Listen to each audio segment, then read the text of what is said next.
Hello and welcome back to my channel. My name is Winfrey Daniel Okolo and this is Pageant Academy. On this platform, what I try to do is put out as much information as I can concerning pageantry, modeling, and in fact anything in life, as long as you're a lady that wants to kill it in her own space while doing her own thing, right? So this platform is for you, so make sure you like, comment, subscribe, share to people that you know fit into this category. In fact, share to everybody. You don't know who you might be helping. So today particularly, I'll be talking about diction and oral presentation. These are very key and important points of our day-to-day lives. Why? Because we need to communicate, and then again, communicating properly gives you that edge wherever you go. And of course, as a pageant queen, you definitely need to answer your question on stage. So if you know you're interested in that, keep on watching. I'll be right back.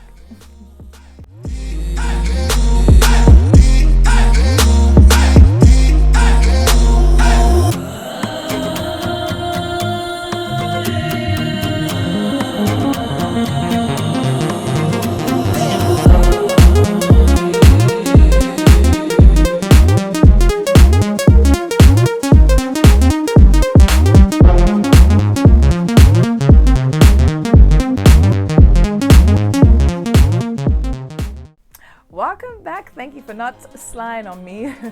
Okay, so if you know you're interested in all of this, then make sure you keep a close ear and probably get a pen and a paper, okay? So now I'll be talking about diction and oral presentation, right? So diction is the art of speaking. Diction actually talks about what you say and how you say it. There's some people you actually meet and you're like, oh, I love the way that person speaks. Oh, I love the way she reads the news. So we have 8 different types of diction. We have formal diction, informal diction, pedantic diction, colloquial diction, abstract diction, slang diction, concrete diction, poetic diction, right? There are 8. I will definitely not be going through all of them, but then again, I'll highlight on the ones that I think are important as regards this particular topic today.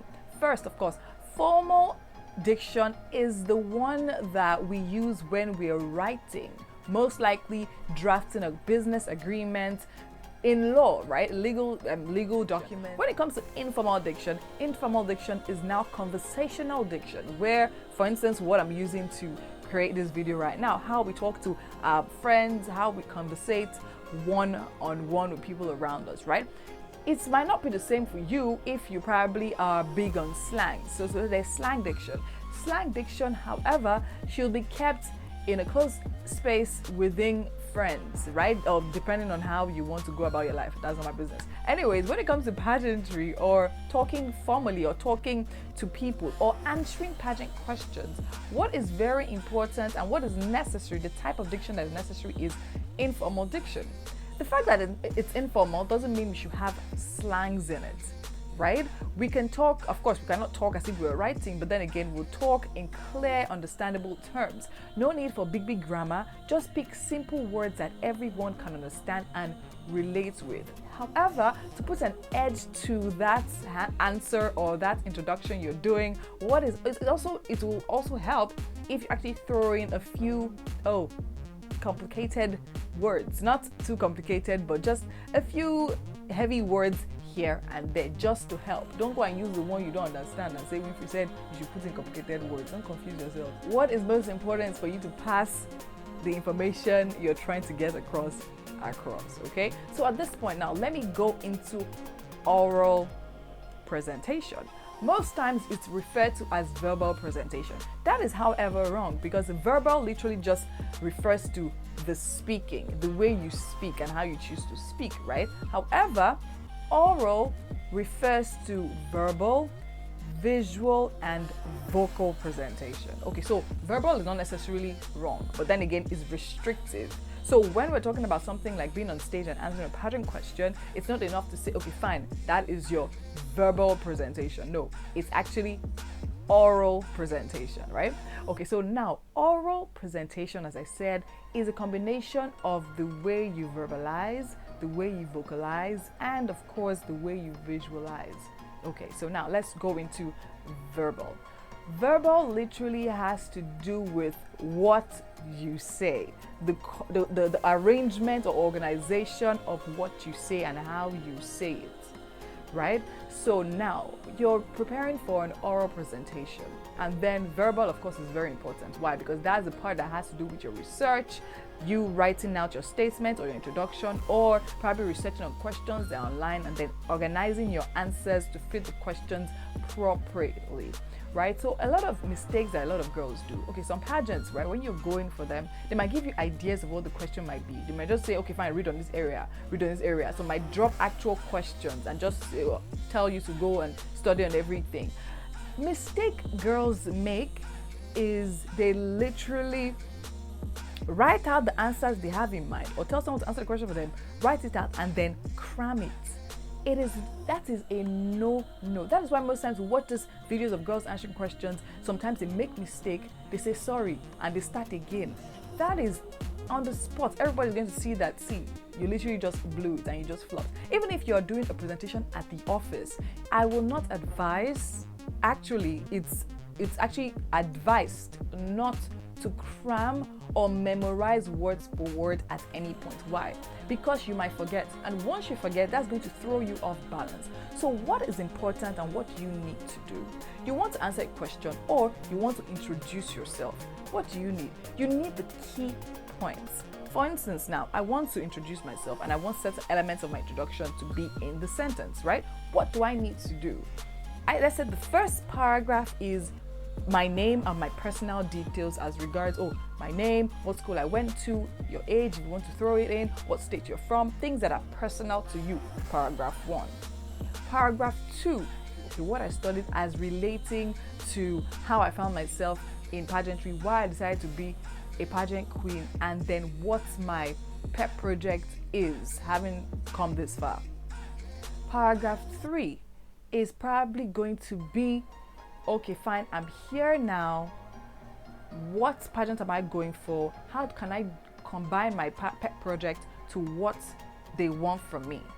For instance, you're going for an international pageant or even a local pageant that has a theme for the year. How you want to link all paragraph 1, paragraph 2 to paragraph 3, what you're actually at the first time.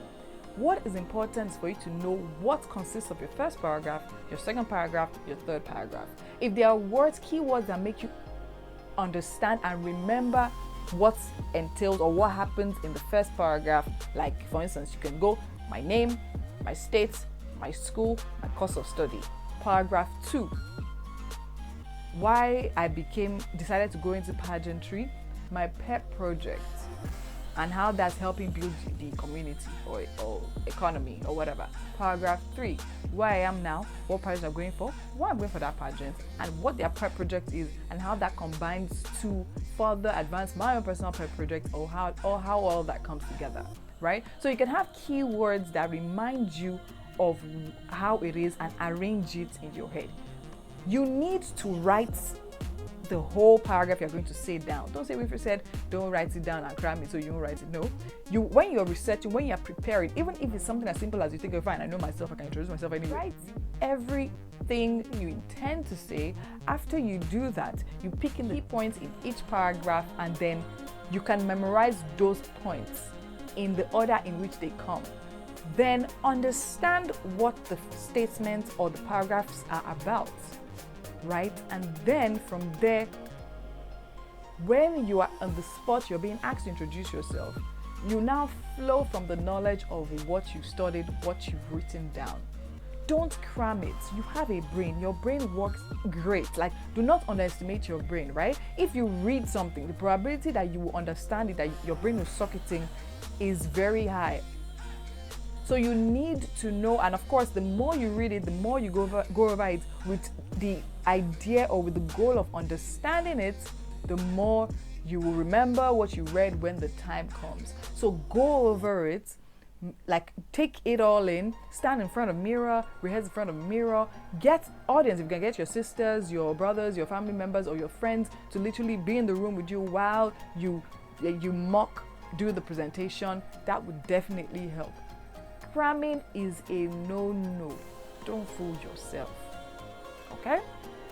not belaboring that. If you have any question on that particular point, do comment in the comment section, and of course I'll answer that in my next video. Okay, so now moving next is vocal presentation. What does vocal mean? Vocal literally means and simply means the tone of your voice, right? Your voice, your pitch, how you're delivering. A lot of people don't pay attention to this. But then again, if you happen to be probably in broadcast journalism or in communications, or you studied media communications, you will know that the texture of your voice when you're delivering a particular topic is very important and very key, right? You're trying to introduce yourself. You don't want to be shouting. You don't want people to think, are we fighting? Do you understand? There's some people that talk to you, be like, are we quarreling? It's not, do you understand? It's not a fight. And they might honestly intentionally not mean to come across that aggressive, but that's what they're used to. So it is very important that you also mind the thing you're saying, the pitch of what you're saying, and then deliver what you want to say in line with the appropriate tone. For instance, now, when you're reading news, for instance, right?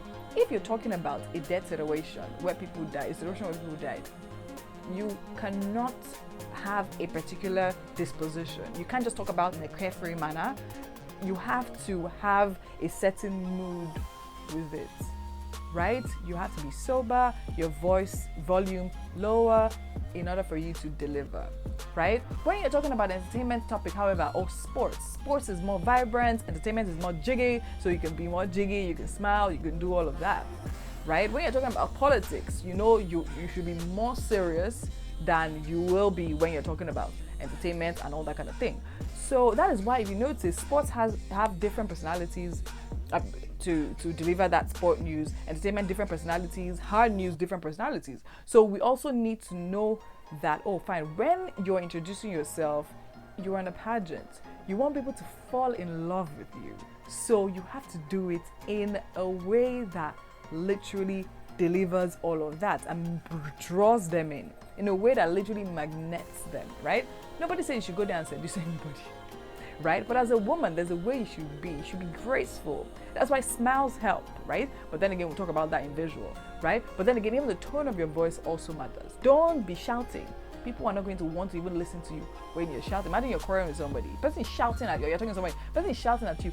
You can bet you're not hearing up to half of what the person is talking about.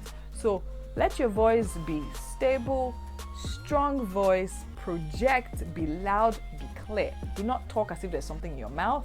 Open your mouth while you speak. But of course, don't make it that obvious. But then again, you can use that to practice. So eventually, when you're doing the real thing, it will definitely be toned down. So your tone, when it comes to vocal, is important.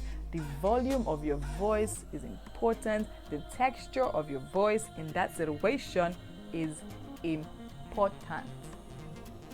All right? Let me give you an example of something like low volume. Can you hear what I'm saying? Right? You need to literally project your voice, and then so people will be able to hear you. You can speak in a super low tone because this is not attractive, right? Because people will be like, what is wrong with you? Are you okay? So speak clearly, let people hear and be drawn to you. Also speak confidently. All right? Don't speak like people are going to beat you. We'll talk about that one too soon, okay? So moving to visual.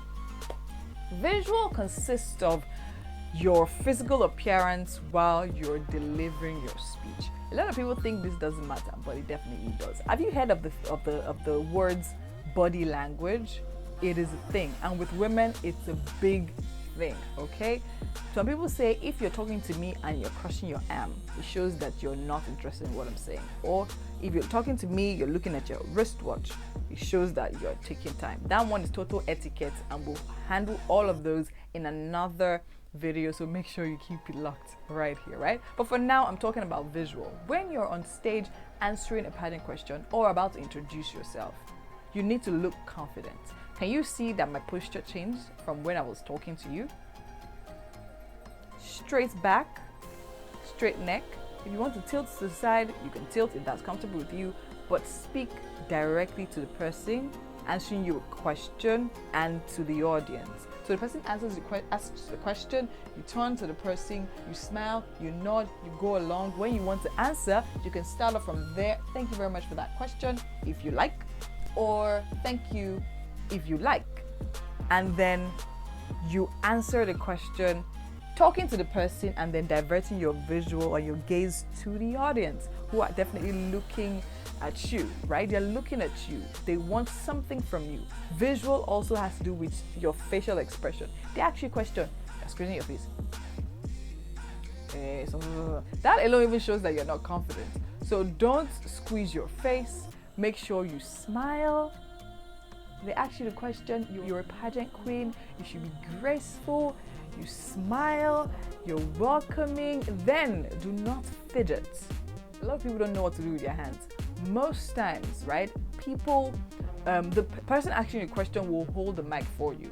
So I will advise not to go and try to grab the mic from the person. People do that, I don't know why. Don't do that. Just stand there, asking you the question, they put the mic in front of you, you answer the question.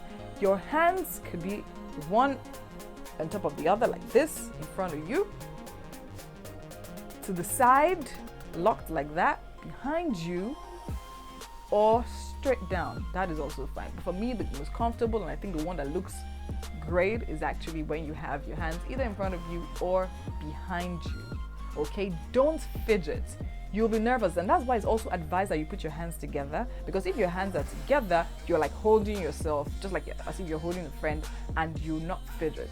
Okay, if you want to describe, if you're more expressive and you want to describe something while you're talking, do it gracefully with limb fingers, limb joints. Don't be, except you have to, and all of that. And if you're making a gesture, make the gesture strong and obvious.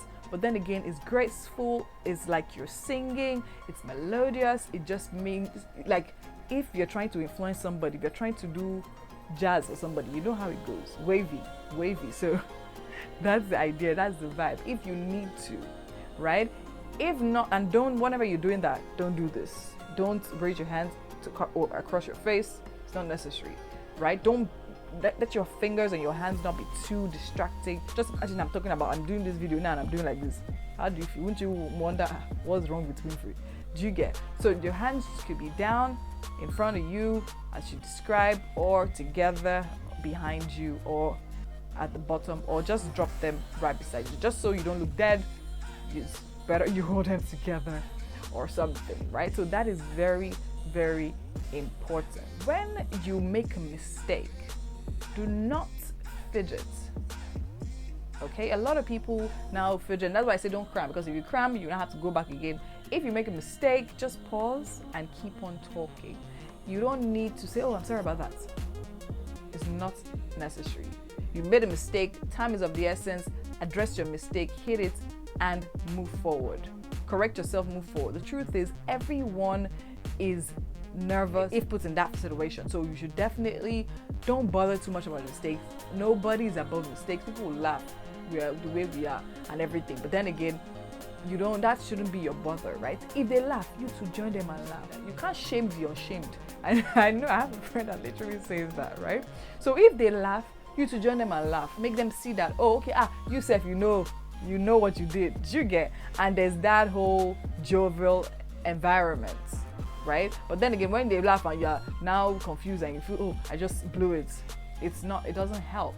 And something to limit your mistakes, make sure you go over your lines over and over and over. And I say lines, I don't mean cramped lines. Go over your lines, go over what you want to say. Say it in different ways. I think for me, is the best thing is be able to say it, be it introduction, your answer to question, be able to say it in different ways. That way, all the many ways you've practiced, when you eventually call on them, your brain will literally bring them to the fore of your mind and you'll be able to deliver it. Go over your lines over and over again. Do not rush. Hey, don't rush. Oh. They ask you a question, take your time and just deliver it with ease. Don't rush. In my next video, I'll be talking about dealing with stage fright during oral presentation. It's definitely going to be a hit. You want to watch that. Also, when you're presenting verbally, something you should avoid is empty words, right? We do that a lot, especially in this part of the world. Even when we're talking, that's not a crime when you're talking with your friends and all of that. But then again, when you limit it with all those casual conversations, it's easier for you to literally avoid it when you're now put in a position to present. So I know I do it too. So we're all a work in progress, right? But just try to your best to limit your you know what I'm saying. You know what I'm saying? You're saying something. You know what I'm saying? No, they don't know what you're saying. That's what I'm waiting for you to say it. If you notice the one I do, the empty word I use, please write it. Write it in the comment section. But yeah, just try to avoid it. Instead of doing that, you can do a pause. So that right there was a pause. So what happens is you allow your brain time 2 to 3 seconds to gather information, and then before you start speaking. If you do an it's either you'll be tempted to say another if the thoughts are not gathered in your head, or now do a longer or literally just keep quiet, or literally just say the next thing that comes to your mind, right? And literally is about 30 microseconds. That's like half of a second. While like a pause could give you 2 to 3 seconds, and by that time your brain will be able to have collected as much information as possible. People are most likely not to notice the 2 to 3 seconds pause,